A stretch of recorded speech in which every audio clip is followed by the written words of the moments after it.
guys, welcome back to Linda's Pantry, and today I'm excited to bring you along for a little different video. I wish I would have thought about this yesterday when I roasted these vegetables to bring you along on how I roasted them. Super easy though. I'm going to give you a quick rundown. So what's in here is what's left of 2 sheet pans, okay, and we've still got the other waiting for us in the other way I made it. 2 sheet pans. So I peeled and got all the seeds out and cut up a butternut squash. And then I peeled and cut up and took the core out, cut up 2 fennel bulbs, pretty good size fennel bulbs, okay? And then 1 medium onion, same thing. And I doused them with olive oil, salt, pepper, and herbs de Provence, which you could do Italian seasoning. You could just do garlic, garlic and onion powder if you wanted. It doesn't really matter. But then I roasted them in a 425 oven until the butternut squash and the fennel and the onions were all tender and caramelized. That's where I got this. And it's delicious. I saved some of the fennel fronds, and you can see little bits and pieces. I'll bring you in close so you can see it better. But I saved some of them and sprinkled on top. And we had it last night in its chunky form. I made a pan sauce and we had it over spaghetti pasta with Italian sausage because I browned off some Italian sausage. So I have leftovers. I have this leftover. We already have the leftover spaghetti, which we're going to have for dinner tonight. But for lunch tomorrow, it's cold. I want soup. So I'm going to show you how I turn this into a makeover dinner and or lunch. Okay, so come on in and I'll show you how I do it. Okay, so super easy. In this pan, and this is a 3-quart little stock pot kind of thing, I'm going to take a knife and just pop a hole in the top of your stock carton. I get this stock at Costco, organic chicken stock. You can use home canned. I could do that too, but I'm like, no, I just grabbed up some stuff and here we go. So I'm going to start this off by putting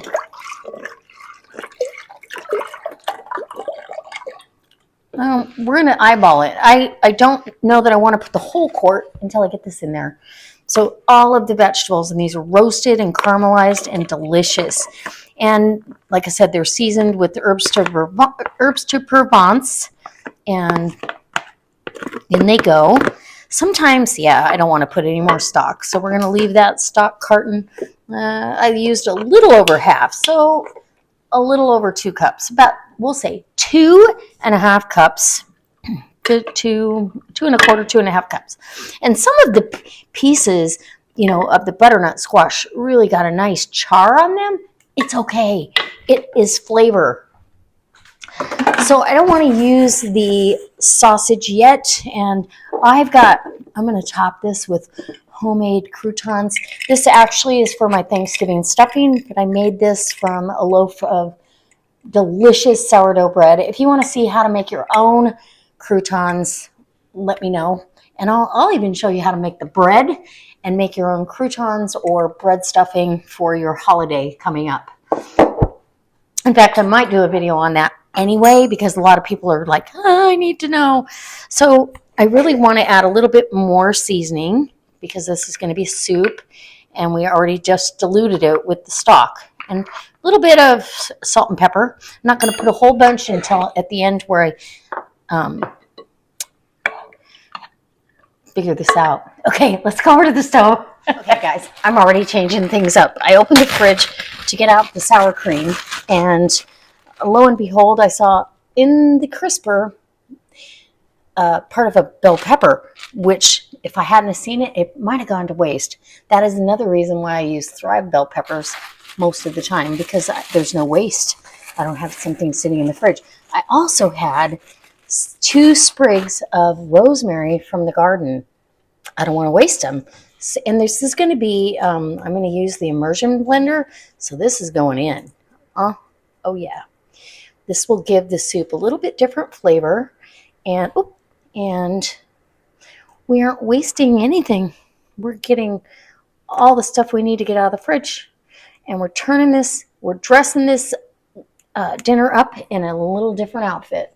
All right, so just one sprig. Rosemary's pretty straightforward.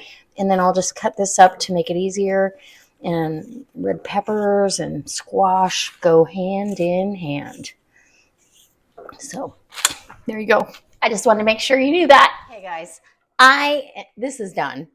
I'm going to turn this off. It's plenty hot. I'm going to show you, I decided I'm going to show you what we had last night for dinner and what we're having for soup for lunch tomorrow, and how you can visualize how totally different this is. And so now this is ready to puree the soup.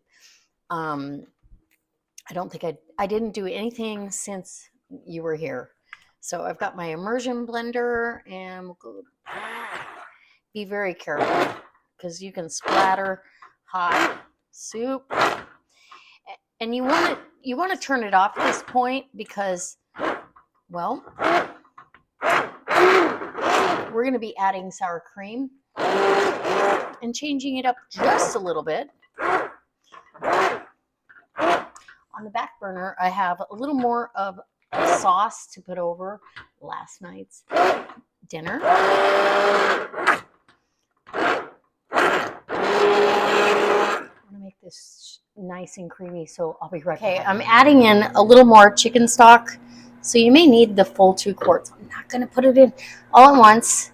I'm still going to be adding sour cream, but I want this a soup, not a porridge.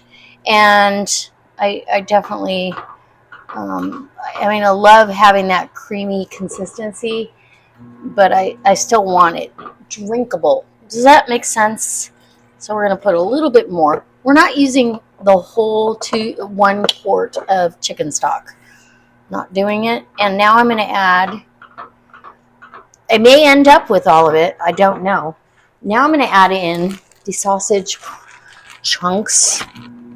They are not heated through. My microwave is going for the other leftovers. So I put in my Italian sausage. This was a mild Italian sausage. I'm going to let it warm through.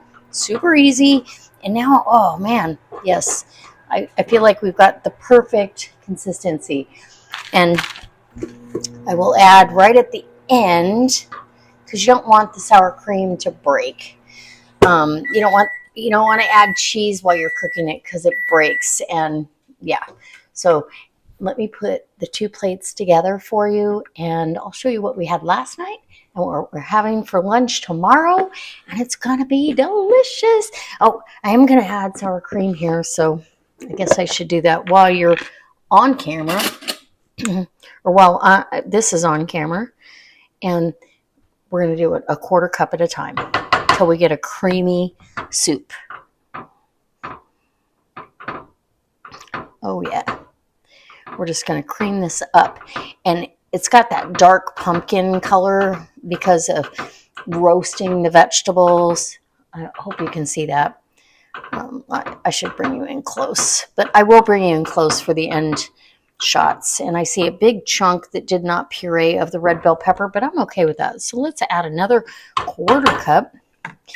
We don't want to cool our soup down too much, but might be just enough to get a bite for you. All right. Ooh, I'm excited. This should be delicious. All right, we'll get this all mixed up. I'm going to plate everything up and I'll be right back. Hey guys, we are here and I am ready to dish up the soup, but I want to take my croutons, and if you're looking for a vacuum sealer, I've got the WeVac that can do this. It's fantastic. You can seal your dry goods. So I roasted these, and then if you want to see it, I'll show you in a video. I'll show you how I saved that bread from going bad and getting thrown away. Soup, creamy, delicious. Look at that. With sausage and roasted vegetables, and this is perfect for me. I'm going to add a little bit of grated Parmesan, and I don't want want to stick my hand in there.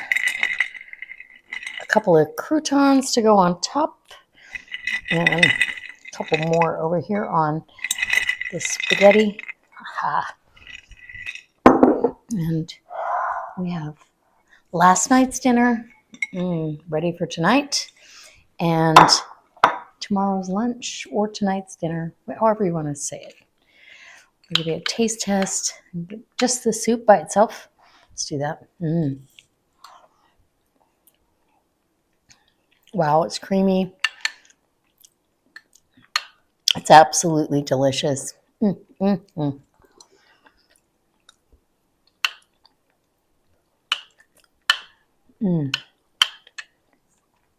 That is a winner.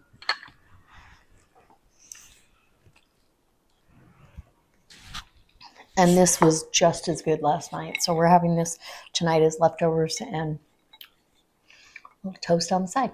All right, guys, this is how I dressed out that